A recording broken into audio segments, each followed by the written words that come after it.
Bienvenidas y bienvenidos a su programa, ya lo dijo la Corte, en el cual analizamos los fallos emblemáticos, las sentencias más relevantes del Tribunal Constitucional de México.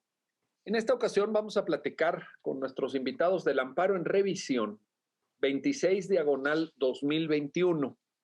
Aquí se analiza por parte de la Suprema Corte un tema difícil, un tema que ha generado polémica, que ha abierto un conjunto de discusiones entre los especialistas, pero también entre personas de la sociedad civil preocupadas por temas de seguridad pública, de derechos humanos, en general gente que analiza la realidad del país. Me refiero a ese gran tema de la prisión preventiva, y lo digo en general como medida cautelar al interior del proceso penal, pero también de esa modalidad un tanto peculiar nuestra mexicana, que es la prisión preventiva con carácter oficioso, con carácter oficioso. Bueno, sobre esto vamos a platicar con nuestros invitados y le doy la bienvenida al programa a Manuel Baraybar. Manuel, un gusto recibirte en tu programa, ya lo dijo la Corte.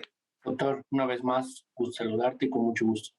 Igualmente, y el gusto es para nosotros de recibirte. Y también le doy la bienvenida al programa, ya lo dijo la Corte, a Ricardo Ansúrez. Ricardo, bienvenido a tu programa. Doctor, muchísimas gracias por la invitación y la oportunidad de platicar esta sentencia tan relevante. Gracias, Ricardo. Pues gracias a ti también por ayudarnos a entender el alcance de este fallo. Y quiero empezar contigo, Ricardo, para pedirte que fueras tan amable de contarnos el contexto fáctico. Se trata de un amparo en revisión. ¿Cómo inicia? ¿Cómo surge el caso y cómo llega hasta conocimiento de la Suprema Corte? Ricardo, si fueras tan amable. Claro que sí, con mucho gusto. Bueno, todo empezó en el 2016 en Tamaulipas. Ahí un hombre fue aprehendido con base en una orden de aprehensión por el delito de tentativa de violación. Lo llevaron al juzgado y en el juzgado se le impuso la medida cautelar de prisión preventiva oficiosa con base en el artículo 19 constitucional, párrafo segundo. Un año después de que estuvo en prisión preventiva oficiosa, el hoy recurrente de la sentencia, promovió un incidente innominado para pedir el reestudio de esta medida cautelar de prisión preventiva oficiosa, porque en 2017 una reforma del Código Nacional de Procedimientos Penales permite que se analicen todas las medidas cautelares que fueron impuestas bajo el sistema mixto, ahora con el sistema acusatorio. ¿Y por qué se hace esto? Por igualdad, para que se trate igual bajo este nuevo enfoque del nuevo sistema de justicia penal, que se trate igual a los imputados. Entonces, promueve este incidente innominado y el juez de la causa, el juez de primera instancia, le niega la revisión de la medida cautelar, le niega el cambio de la medida cautelar, porque considera que está el delito de tentativa de violación en el artículo 19 constitucional y es merecedor de prisión preventiva oficiosa. Y además dice porque también hay un riesgo de fuga, entonces justifica en cierta medida esta prisión preventiva oficiosa. En contra de esta sentencia apela y en la apelación confirman. En contra de la apelación promueve juicio de amparo indirecto. Y en el juicio de amparo indirecto básicamente alega dos cosas. La primera es que se está violando su derecho a la libertad y a la presunción de inocencia. Y la segunda, que es un poco más técnica, es que en realidad no está contemplado en el catálogo de delitos que ameritan prisión preventiva oficiosa del 19 constitucional ni del 167 del Código Nacional de Procedimientos Penales. Entonces, este asunto llega al juez de distrito y el juez de distrito niega el amparo. ¿Y por qué niega el amparo? Por dos cosas. La primera es porque dice que sí está en el catálogo de delitos que ameritan prisión preventiva oficiosa, si bien está el 19 constitucional dice, para los casos de violación, el juez de distrito dice que eso es lo mismo que la tentativa de violación. El juez de distrito explica que, y aquí empieza un poco el debate que después la Corte habla en el resto de la sentencia, dice que por el hecho de que no haya sido consumado el delito de violación, eso no quiere decir que merezca menos prisión preventiva oficiosa. Y aquí hago énfasis porque después vamos a ver cómo la Corte lo ve como que igual y no es una pena, no hay que verlo como una pena, es más bien una medida cautelar, pero de eso hablaremos después. Entonces niega el amparo y en contra de la negativa interpone el recurrente recurso de revisión. Llega el recurso de revisión al tribunal colegiado y el tribunal colegiado ve que es un tema de constitucionalidad, porque es una interpretación del 19 constitucional. Entonces, solicita a la Suprema Corte que traiga el asunto y la Suprema Corte se da cuenta que en realidad es un tema propiamente constitucional. Entonces, la Suprema Corte hace reasunción de su competencia y conoce el asunto. Así es como llega a la Suprema Corte.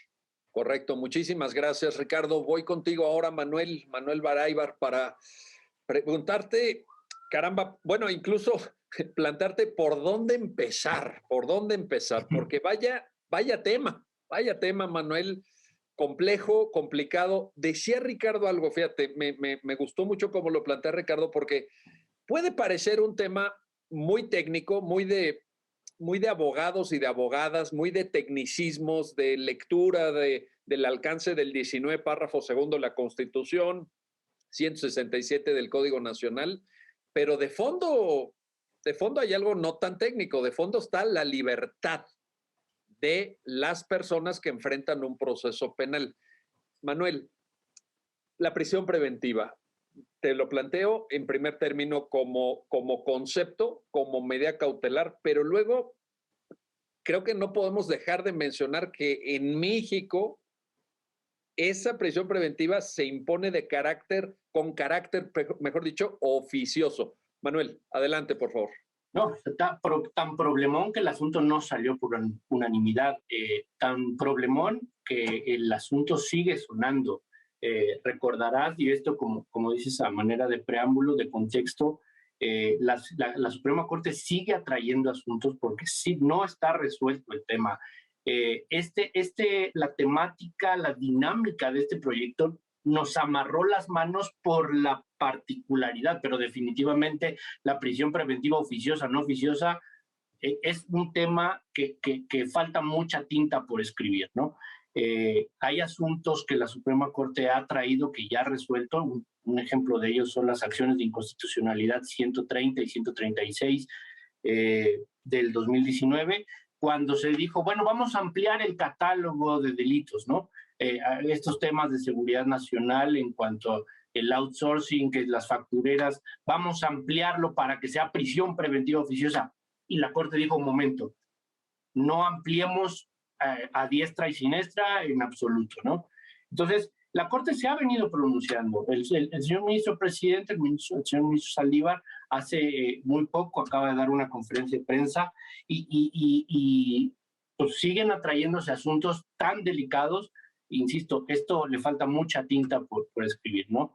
Otro gran asunto que tiene muy poco que se acaba de resolver es el plazo de la prisión preventiva oficiosa. No hablemos de si procede o no procede, hablemos de este plazo. El Código Nacional te dice 2 años. Entonces, ya la Corte falló y dijo, sí, el plazo máximo son 2 años, salvo haya un tema de derecho de defensa, ¿no? Entonces, sí, definitivamente no es un tema fácil. Estadísticamente, el 40% de la población carcelaria, el 40%, que equivale más o menos a 80,000 personas, a 80,000 ciudadanos, 80,000 personas, están en una prisión preventiva. ¿Esto qué quiere decir? Que hay estados que representan el 70%, donde hay un centro de reclusión, el 70% están en prisión preventiva. Entonces es un gran tema, es un tema que falta mucho por escribir. Ha incrementado exponencialmente en algunos casos, algunos estudios dicen que hasta el 800% ha aumentado el nivel carcelario, el universo de población carcelaria. Entonces, definitivamente hay mucho por escribir. Y por último, una referencia a lo que tú hacías. Si los abogadas, nos echamos un clavado en la exposición de motivos de la reforma del 2019, dice, esta medida se reconoce que no es la idónea, la prisión preventiva oficiosa. Sin embargo, vamos a revisarla en 5 años. ¿Eso qué quiere decir? Pues que nos faltan 2 años para revisarla si se queda o no se queda. Entonces, pues no solo porque en 2 años la vamos a revisar, sino también porque la Suprema Corte, como máximo tribunal de interpretación constitucional, sigue revisando asuntos. De hecho, basta también leer la posición del señor ministro González al votar este asunto. Dijo, yo quiero que se vaya al Pleno para que se revise la convencionalidad de la prisión preventiva, más allá de la particularidad. Y esto un poco de referencia a lo que decía el licenciado Ricardo. El hecho de que el acto reclamado sea la revisión de la medida nos ata las manos, porque es procede o no procede la revisión de la medida, esta traslación del sistema mixto al sistema acusatorio, esa revisión, digamos que conceptualmente nos ató. Si este asunto hubiera parado en el Pleno de la Suprema Corte, pues definitivamente estaríamos hablando, que estoy seguro que va a llegar el tema. Ya no con pero el tema va a seguir dando y el Pleno se tendrá, o las salas se tendrán que pronunciar sobre la convencionalidad de la prisión preventiva oficiosa. Oye, y tan es así, Manuel, como lo estás señalando, que la propia sentencia en la parte final lo menciona. La propia sentencia en la parte final dice, bueno, en un futuro, no en este asunto, por las características del propio planteamiento a través del recurso y del amparo, etcétera, pero en un futuro, el Tribunal Constitucional de México habrá de pronunciarse sobre la convencionalidad. Oye, eso por un lado, ahí está en la sentencia, esto ha mencionado y me pareció buenísimo que hiciera esta advertencia, seguramente también siendo muy sensible a la postura del señor ministro González Alcántara y dialogando con su discrepancia respecto de la mayoría. Pero otra cosa que me llama la atención y me parece buenísimo que lo hayas contextualizado con tanta claridad, es que parece que es un tema problemático y grave, pero que se está incluso agravando en los años recientes, porque, a ver, también digámoslo con todas sus letras para quienes nos están viendo, Manuel y Ricardo, tampoco es nuevo, tampoco es un tema de antier, pero parecería que se ha venido degradando la situación con el contexto que tú mismo nos estás citando, Manuel. ¿Vamos para atrás? ¿Qué está pasando? Pues mira, de entrada, en este proceso legislativo, tu audiencia, tu gran audiencia recordará que la reforma se da en el 2019, la reforma constitucional, en donde ese acoplamiento, esa traslación de sistemas. Pero hablando ya un poquito, metiéndonos al corazón de este asunto. Esta reforma, el catálogo de delitos se establece de una manera. Y es hasta en una reforma del 2021 cuando el Código Nacional ya sincroniza el catálogo del 19 con el catálogo del 107, el catálogo del 167 del Código Nacional de Procedimientos Penales. Es decir, tuvimos una vacatio legis, tuvimos un hueco en donde la Constitución mandaba unos delitos y el Código Nacional no estaba emparejado, o sea, le faltaba, vamos, a algunos otros, ¿no? Y ahí hay una discusión muy amplia, contestando tu pregunta de si vamos para atrás. El sistema por sí mismo debería ampliar un catálogo, tener oficiosa para todos, prisión preventiva oficiosa para todos, o siguiendo con la evolución de los derechos humanos tendríamos que ser mucho más restrictivos y decir, no, solo para estos, ¿no? Digo, y lo vamos a ver un poco más adelante, ¿no? Es materia de fondo, la prisión preventiva tendría que ser en automático, debería desaparecer. Entonces, vamos para atrás, pues hay estadísticas que nos pueden decir que sí, la evolución de los derechos humanos podría decir que no, será revisable, es restrictivo. O sea, yo creo que este asunto en particular la tentativa. Seguimos hablando de tentativa de un delito. ¿Qué sigue? Pues hablar tentativa de cualquiera de los otros delitos que están en estos catálogos. Entonces, no es fácil contestar de si vamos para atrás. La Corte no se excede de sus facultades. En lo personal, pues simplemente pienso que falta mucho por escribir, ¿no?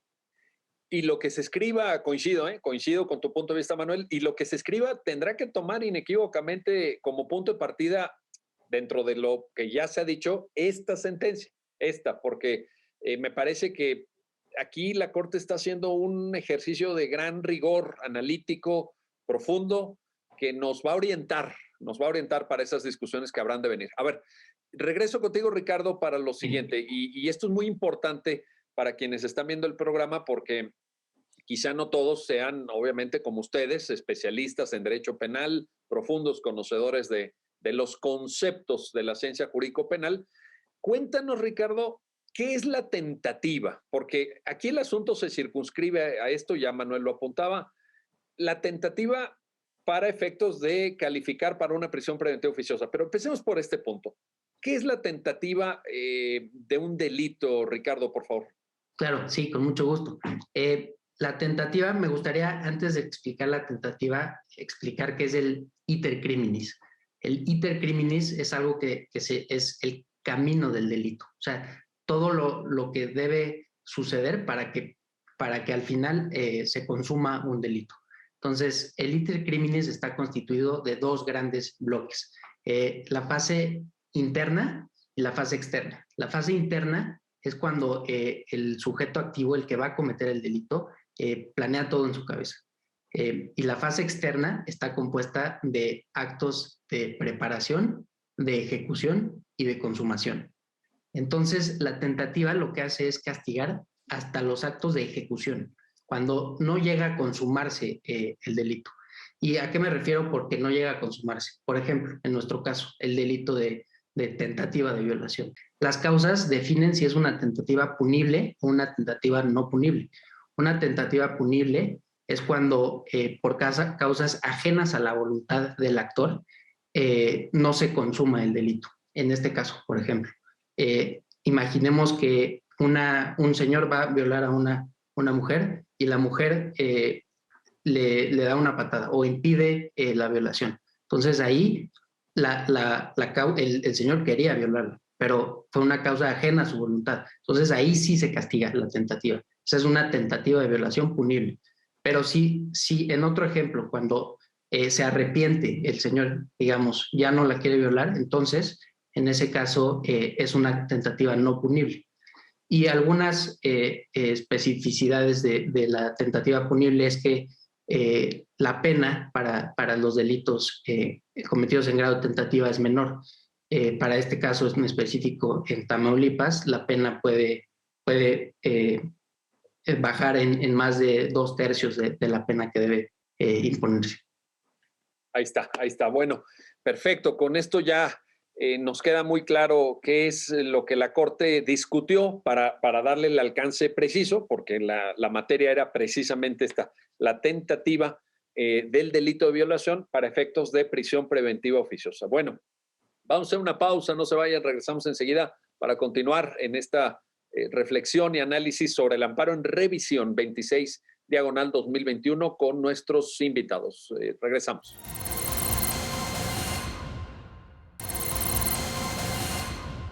Ya estamos de vuelta, ya estamos de regreso para continuar en el análisis y comentario de esta sentencia, la que resuelve el amparo en revisión 26/2021 y todo lo relativo al tema de la prisión preventiva con carácter oficioso en México, la conversación con nuestros invitados.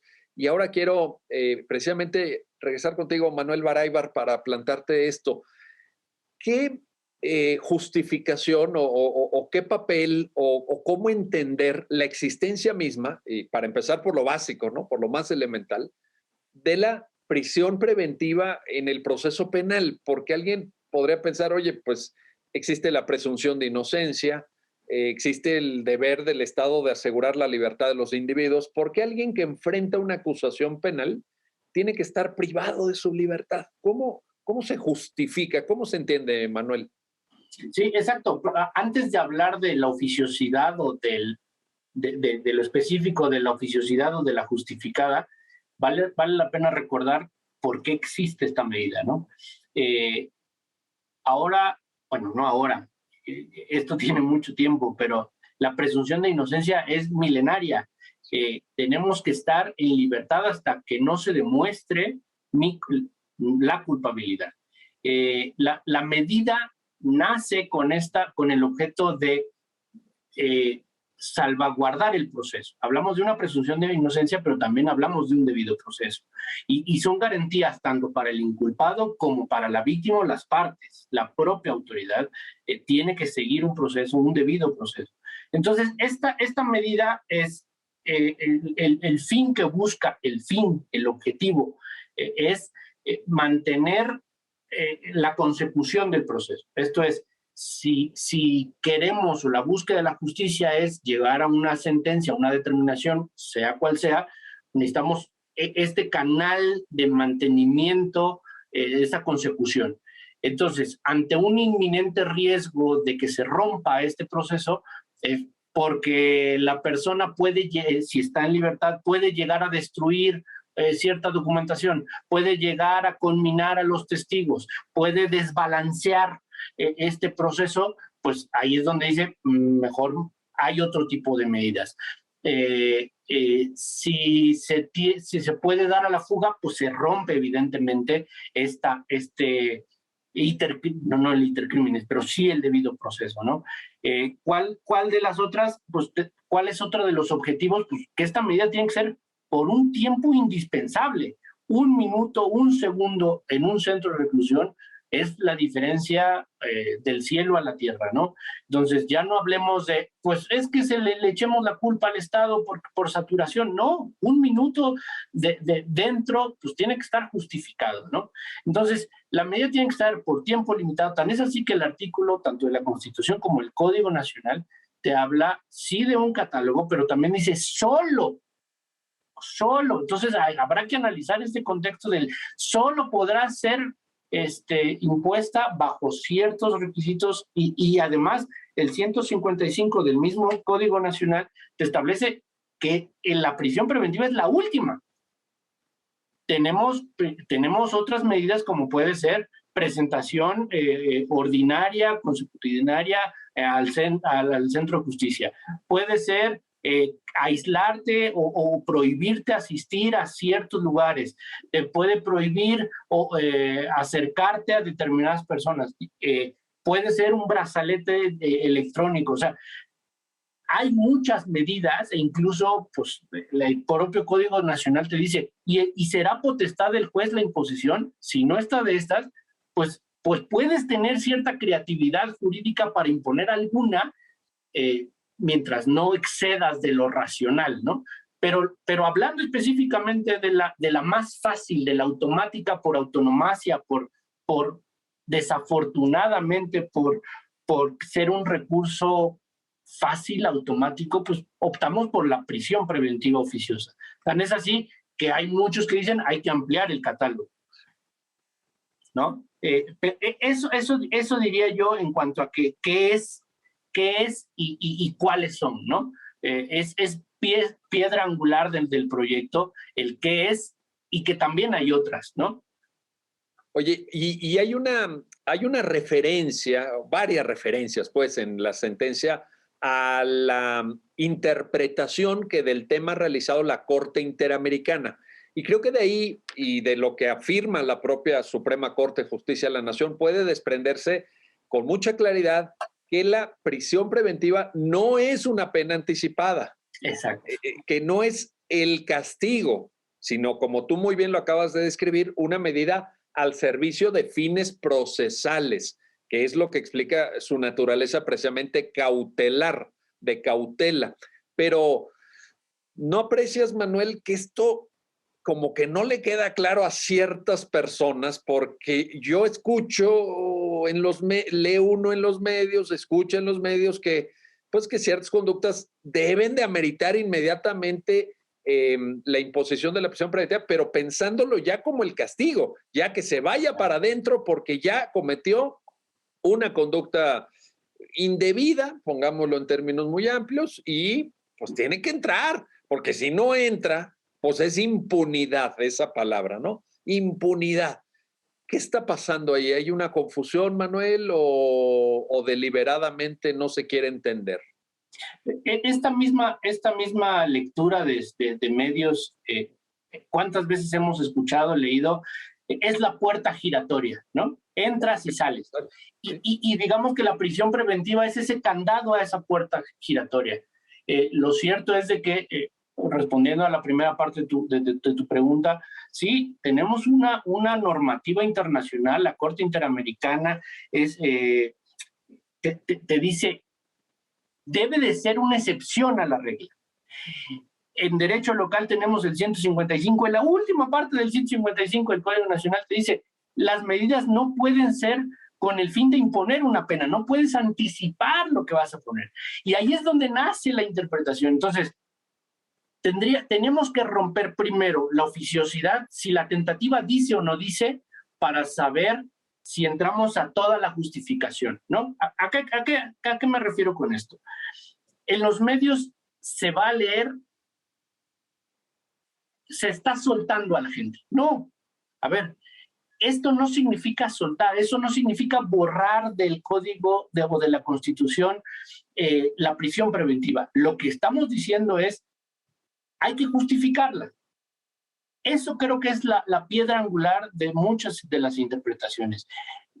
Tanto la Convención como el derecho local, tanto la Convención como la Suprema Corte, son armónicos en decir, no la desaparezcamos, o bueno, hasta ahorita es lo que tenemos. No la desaparezcamos, lo que tenemos que leer es, no la impongas de manera automática, no la impongas sin ninguna medida, solo porque dice violación, solo porque... Mira, te voy a poner un ejemplo muy claro. Apartémonos un poco del delito de violación tentado. El Código Nacional y la Constitución también te habla de robo a casa-habitación. Entonces, el robo a la casa-habitación pareciera que no es que no se malinterprete, es radical, es escandalizante, es penoso el tema de la violación. Pero bajémonos desde al robo de casa-habitación. Va a meritar una prisión oficiosa, preventiva oficiosa, desde el minuto 1, cuando la realidad es de que en una fase intermedia, en una fase de juicio, se tiene que determinar si era su casa, si sí robó, si sí entró, si estaba en sus facultades. Eso es materia de fondo del juicio. Entonces, si desde el principio estamos pues prácticamente imponiendo una pena porque ya está computándose, y eso que no ha empezado el juicio, pues ya no es el fin, sino es el inicio, ¿no? Entonces, nos escandalizamos, y con mucha razón, al delito de violación, pero en robo a casa-habitación, pues ¿por qué encarcelar a la gente desde el día 1 cuando es la materia del juicio lo que va a definir si es o no es responsable en la comisión de ese delito? Importantísima, importantísima esta precisión que nos compartes.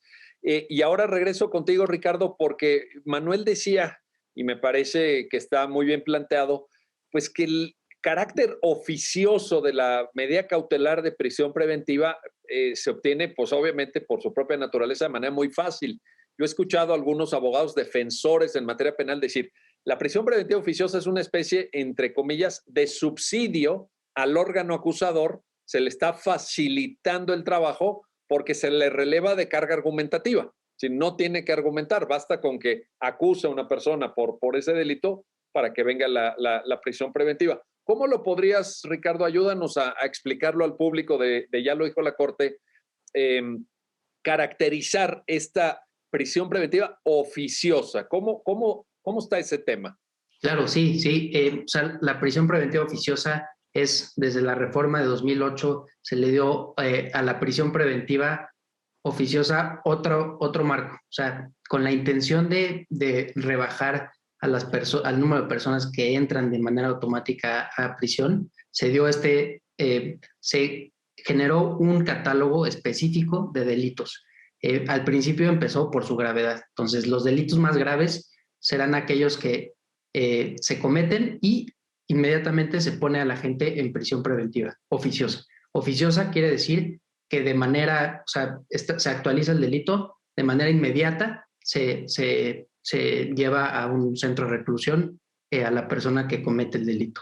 Entonces, esa es la oficiosidad, es la inmediatez, sin ninguna forma de justificación ni del Ministerio Público ni del juez, que es muy importante estas dos figuras. Sin ninguna de esas dos figuras se pone de manera inmediata a la persona y tiene repercusiones tan graves como el de nuestro caso, que es una persona que fue recluida desde el año 2016 y lleva muchos años en prisión, y así hay gente que lleva 10 años en prisión. Entonces, esa es la oficiosidad que, como dices, o sea, se releva a todos de dar una justificación, de seguir el proceso que dice la Corte Interamericana, nuestros propios códigos, de demostrar la idoneidad, la necesidad de la medida. Entonces, eso es lo que rompe la oficiosidad. No hay que justificarlo inmediatamente a prisión. Ahora, en ese mismo contexto, Ricardo, te planteo un punto adicional. Déjame hacer un supuesto contrafáctico. El hecho de que no tenga la medida cautelar un carácter oficioso, como lo acabas de describir, en donde ya hay relevo de carga argumentativa, donde basta encuadrar de manera indiciaria una conducta en un tipo penal, eso no impide, Ricardo, te pregunto, que eventualmente pueda haber una prisión preventiva justificada, argumentada, razonada, en función de los fines procesales que ya también nos explicó Manuel, ¿cierto o no? Cierto, y eso es lo más importante. O sea, lo que dice, y eso es la resolución de la Corte en este asunto. O sea, la Corte no está diciendo no pongas prisión preventiva, solo dice no partas de la prisión preventiva oficiosa. O sea, que ese no sea el punto de partida, que sea un punto de posible llegada. Nuestro Código Nacional de Procedimientos Penales para la prisión preventiva señala que la prisión preventiva no oficiosa, el Ministerio Público la debe pedir, la debe justificar, debe probar estos fines que decía Manuela hace poco, y debe probar que no hay otra medida más idónea para llegar al fin. Por ejemplo, si el fin es que no se escape del país el imputado, es posible ponerle un dispositivo electrónico. Y a lo mejor esa es la solución, y con esa solución no se afectaría de tal manera el derecho a la libertad y el derecho a la presunción de inocencia de una persona.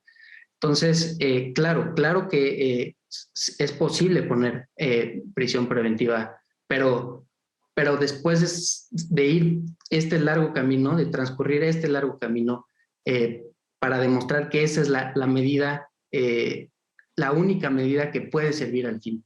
Y esto es bien importante, es lo que, o sea, ese es el corazón de la sentencia, porque, o sea, al final, ¿qué estamos afectando? Estamos afectando dos derechos fundamentales, que es el derecho a la presunción de inocencia y el derecho a la libertad. O sea, con eso estamos afectando estos dos derechos de manera inmediata. Entonces, como sabemos, los derechos fundamentales son máximas de optimización. ¿Pueden ser afectados? Sí. ¿Para beneficiar otro derecho en una mayor medida? Sí puede ser. Pero justifiquémoslo. Si vamos a hacer algo tan grave como restringir la protección de un derecho fundamental, justifiquémoslo. Demostremos que es proporcional, que es idóneo y que es necesario afectar ese derecho fundamental.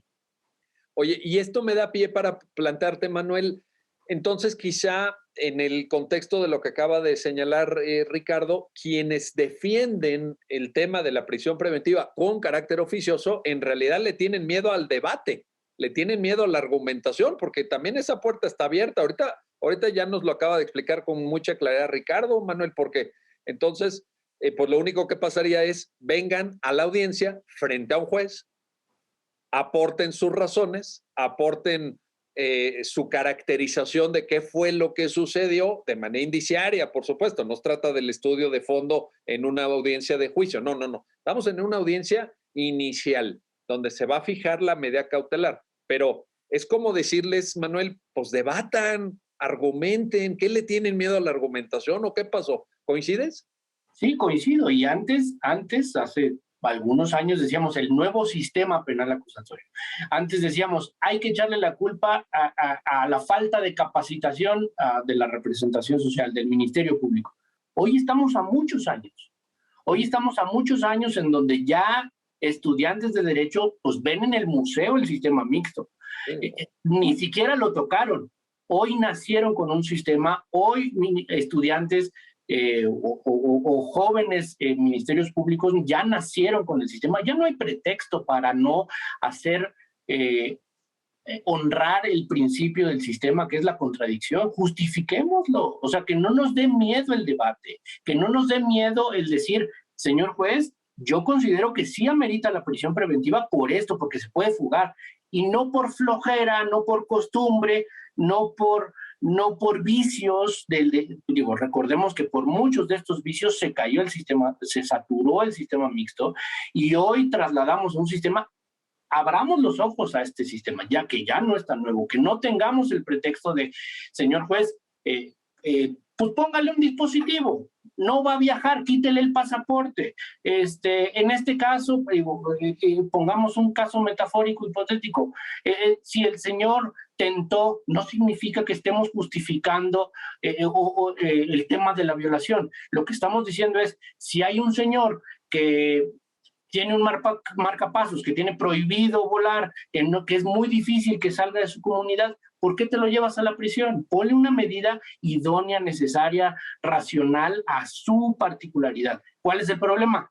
Es más fácil la automática, es más fácil la justificada, ¿no? La oficiosa. Es tan fácil como plantear el caso, decir, este es el delito que estoy encuadrando y vámonos, porque no hay ni margen, ni siquiera hay margen, no hay debate. Pero además, las particularidades son bien distintas en el interior de la República. En cada uno de los estados tienen un sensor distinto, tienen una realidad social distinta, tienen niveles de delincuencia muy distintos. Y entonces la Corte no puede estar haciendo reglas absolutas que impactan directamente a un punto en específico, sino que son reglas generales que impactan a nivel nacional. Entonces, seguramente habrá estados en donde pues, amerita, se necesita, es idóneo, pues que empecemos ministerios públicos a justificar por qué de esa medida cautelar. Es que yo creo que también la discusión nacional seria, responsable sobre la prisión preventiva, se debería orientar en esa dirección que tú señalas, porque nadie, y lo subrayo, nadie está a favor de la impunidad. Nadie está a favor de dejar estos delitos que agravian, que lastiman, que lesionan a la sociedad sin castigo. Aquí se trata de un tema de carácter procesal. No estamos hablando, lo quiero dejar muy claro, porque es un tema muy sensible y a nosotros tres nos preocupa, obviamente. No estamos hablando del delito de violación, ni de lo que pudiera suponer un castigo o la impunidad en este tipo de delitos tan graves, tan preocupantes. Estamos hablando de cómo llevar a cabo el proceso y de el alcance y el papel de las medidas cautelares. Bueno, sobre esto seguiremos platicando, no se vayan, hacemos una pausa y regresamos enseguida porque ya lo ven, tema complejo, tema delicado, pero sobre lo que todavía falta mucho por platicar. Regresamos enseguida.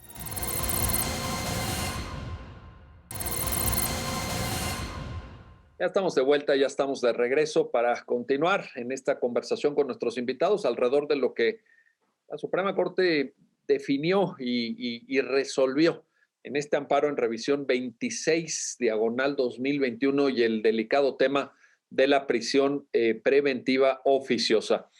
Quiero regresar contigo, Ricardo, para volver a traer a la mesa algo que Manuel apuntaba al inicio del programa y que creo que también debe de preocuparnos y ocuparnos seguramente, que es el hecho que de pronto en este tipo de temas uno siente, percibe, y más adelante lo habrá de señalar la Corte, que estamos fuera del marco convencional. A mí eso me preocupa como abogado mexicano, me preocupa por el país, como ciudadano mexicano, porque quiere decir que pues el derecho internacional, los tratados internacionales, los compromisos de México en esos tratados van por una línea, pero luego internamente el discurso jurídico va por otra línea diferente y estas líneas no convergen, no se encuentran.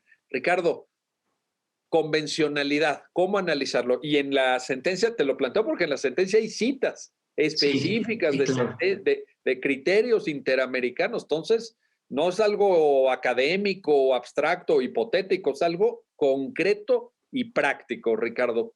Adelante. Y creo que vale la pena empezar con tu comentario antes del corte de que no estamos en contra de que se castiguen estos delitos. Y eso lo ha dicho la Corte Interamericana de Derechos Humanos. En el caso Norín lo dijo y lo dijo muy claro. Una cosa es la alarma social de un crimen. Un crimen, una tentativa de violación, una violación es terrible, pero prisión preventiva oficiosa es lo que decía, o sea, desde el derecho romano, lo que decía Ulpiano, me quedo con lo que decía Ulpiano, es cómo meter a alguien a la cárcel si no sabemos que es culpable. Y esto es, pongámonos en los zapatos de esas personas, de esas 80,000 personas que decía Manuel, 80,000 personas en prisión sin haber tenido un juicio penal. La Corte Interamericana ha dicho esto reiteradas veces. Para ella es inconvencional la prisión preventiva oficiosa. O sea, las características, los principios que rigen en el derecho internacional la prisión preventiva. Primero, última ratio. O sea, es la última medida que debe imponerse, porque afecta derechos fundamentales tan importantes como la libertad, como la presunción de inocencia. Segundo, necesidad. O sea, ¿es necesaria esa medida? En realidad es necesaria, es indispensable para conseguir el fin. Tercero, proporcional. La proporcionalidad, dice la Corte Interamericana, es lo que estamos afectando es el derecho a la presunción de inocencia y a la libertad. ¿Y qué estamos ganando? Quizás estemos ganando algo tan importante como la vida de la víctima, si no está en prisión. Pero ¿qué tal si no es algo tan importante? Entonces, estamos sacrificando derechos tan importantes por algo que no vale la pena. Entonces, eso es lo que dice la Corte Interamericana. Y que esto me parece, que es lo que hemos estado hablando, me parece importantísimo que dice la Corte Interamericana, es que siempre debe estar demostrado. O sea, siempre debe haber pruebas, siempre debe haber debate. Y creo que esto se resume todo en el artículo 9.3 del Pacto Internacional de Derechos Civiles y Políticos, que es la excepción. O sea, la prisión preventiva es la excepción. Y es la excepción, y hago énfasis en esto porque o sea, me pongo en los zapatos de esas personas, en los zapatos del recurrente en este caso, llevar 3 años, 4 años sin un juicio, afectando la libertad sin un juicio, que es el derecho básico, el principio básico del derecho penal, que se siga un juicio y que se genere una sentencia condenatoria para que esté justificado la restricción de derechos fundamentales. Por eso es tan importante y por eso nuestra Constitución está violando el derecho internacional. Entonces, algo debe pasar ahí, algo se ha empezado a decir en la Suprema Corte de Justicia de la Nación sobre si la Constitución puede ser inconstitucional. Pero otra vez, como dice Manuel, falta mucho por escribir, pero creo que vamos en el rumbo correcto. Estas sentencias también, o sea, algo importantísimo de las Cortes Supremas del mundo es traer a debate los problemas que hay. O sea, a veces quizás no lo más importante es resolver un caso en específico, sino hacer que se escuche qué está pasando en la sociedad. Y por eso creo que esto es tan importante y me parece que en algún momento podremos alinearnos al derecho internacional. Manuel, te tengo que plantear, un argumento que también la Corte atiende de manera muy puntual en la sentencia, que es esta referencia al artículo 150 del Código Nacional de Procedimientos Penales, donde dice, bueno, pero en tratándose de detención por caso urgente, sí, digamos, se acredita la necesidad de caso urgente para cierto tipo de delitos, incluyendo las tentativas. Entonces, parecería como que, oye, si los puedes detener por caso urgente, tanto por la modalidad de comisión del delito como por la tentativa, pues yo creo que de ahí ya se podría entender que la tentativa también se incorpora al régimen de prisión preventiva oficiosa. ¿Qué sucede con ese argumento, Manuel? ¿Cómo lo resuelve la Corte? Te lo comento muy rápido, nada más como preámbulo. Creo que yo resumiría el proyecto, bueno, no el proyecto, la sentencia de la primera sala es el artículo 19 o el 167, ¿dice o no dice tentativa? Exacto. ¿Dice o no dice? ¿No? Llegamos a la conclusión, la Suprema Corte, la primera sala, llega a la conclusión que no lo dice y que en una interpretación pro persona hay que ampliar este derecho. Y a esto que hace referencia del artículo 150 del Código Nacional, es un argumento que cita el propio juez de distrito. Al resolver el amparo indirecto, justifica en la negativa en una parte en este artículo 150. Pero no obstante, nosotros lo usamos sí como base, pero también reversible. ¿A qué me refiero? El legislador local, federal, en este caso el federal, dijo, más bien distinguió, si la detención por caso urgente es para delitos graves y también para delitos tentados. Entonces, si tuvo esa voluntad de hacer esta distinción, ¿eso qué significa? Que si no lo dice, pues no debemos leer donde no lo dice, ¿no? El 150 te habla de las dos posturas, ejecutado, materialmente ejecutado, contra atentado. Si tuviste esta dinámica legislativa de hacer esta distinción, pues esta distinción tendría que estar también en la Constitución o en todo caso en el Código Nacional. Este andamiaje fue lo que nos dio una solución, digamos que bivalente, porque son figuras completamente distintas, detención por caso urgente o la tentativa. Son libros completamente distintos. Pero hablemos de esa disposición legislativa. Cuando quieres hacer esa distinción, lo pones. Entonces no lo dice. A esa es la conclusión a la que llegó la primera sala. No lo dice y por eso es que debemos de darle un trato al delito de violación en tentativa. Debemos de darle un trato como prisión preventiva justificada, no en la oficiosa, porque no entras en el catálogo. O sea que cuando digamos, déjame refrasear este argumento, cuando el legislador lo quiso expresar, pues lo expresó, tan es así que en caso urgente lo puso, ¿sí? Pero es un principio también de interpretación, y viene desde el derecho romano también, o sea, el intérprete no puede hacer decir a la norma lo que la norma no dice, vaya, pues eso. Ese es el corazón del proyecto. ¿Lo dice o no lo dice? Llegamos a esa conclusión. No lo dice y por eso opera, debe de resaltar el derecho al principio pro persona establecido en el artículo 1 constitucional y de ahí todo las consecuencias son, hay que justificarlo. Ahí está. Exacto. Lo cual no quita que se pueda seguir un proceso penal a una persona que está acusada de violación con prisión preventiva. Justifícala. Ahí está, perfecto. Oye, y la otra es, y no es solo para atentado. Hablemos no solo para violación, hablemos del resto también. ¿Sí? Debatamos del resto de los delitos establecidos en estos catálogos. Es que lo que queda claro en la sentencia, Manuel, es que la prisión preventiva justificada como medida cautelar, esa está disponible para el órgano de acusación. Eso no, vaya, incluso en términos del derecho internacional de los derechos humanos, yo no conozco una sentencia de la Corte Interamericana que diga no se puede imponer. Tiene que ser excepcional, tiene que estar proporcionada, ser idónea, necesaria, pero no dice la Corte Interamericana que no se pueda imponer cuando se justifique.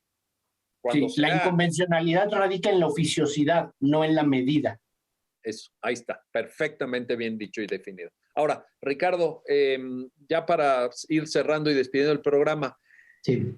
me da la impresión, y bueno, a ustedes y a mí nos encanta debatir estos temas y estamos felices pudiendo pues esgrimir argumentos y debates porque pues así nos formamos y nos gusta y nos apasiona. Pero recupero, Ricardo, una expresión de Manuel de hace un ratito.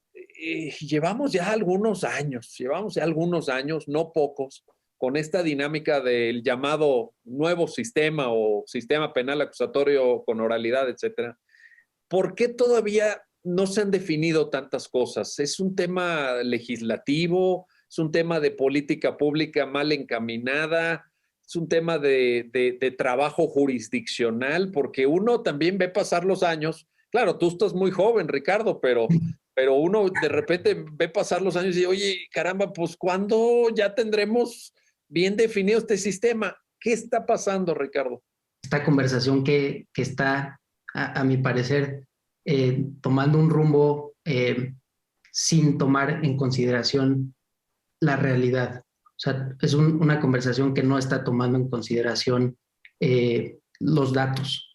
Lo que decía Manuel, han incrementado los números de personas en prisión preventiva y el objetivo, como se dice en la exposición de motivos, es para reducir el crimen. Ese es el objetivo. ¿El crimen ha reducido? No ha reducido. O sea, no hay no hay una causalidad. O sea, creo que esa es la palabra. O sea, causalidad. ¿Hay causalidad entre prisión preventiva y reducción en crimen? No lo hay. Entonces, creo que debe repensarse eso. O sea, estamos afectando tanto un derecho fundamental, la libertad. Lo estamos afectando tanto. ¿Por qué? ¿Por qué lo estamos afectando? ¿En qué nos está beneficiando afectar ese derecho fundamental? ¿En reducir los crímenes? No. Y al final me parece que es un derecho fundamental puede ser sacrificado por otros derechos fundamentales. Un derecho fundamental a estar en la cárcel 10 años sin un juicio. Me parece que no. Entonces, creo que lo que está faltando es ver la realidad en los datos, o sea, no tanto ya en un discurso ideológico, político, sino los datos, qué está pasando, qué está afectando, en qué está beneficiando, y de ahí creo que puede partir la solución.